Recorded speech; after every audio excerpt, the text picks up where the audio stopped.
Greatness is not meant for a few chosen people. It's meant for those who persistently pursue their dreams every day and make that choice when they wake up. So I just eliminate all external distractions, that's what's going on, and just focus on the process itself and enjoying it.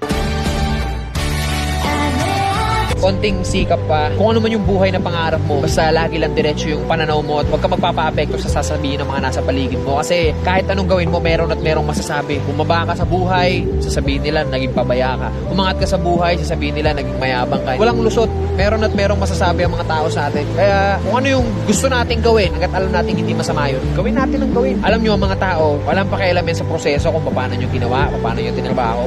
Mukhang ewan ka talaga para sa mga yan sa umpisa. Ang gustong makita lang ng mga tao palagi, yung finished product. Ano yung narating mo dyan? As long as di mo napapabayaan yung pamilya mo, yung sarili mo, so kung ano man yung tinatahak mo, banat lang.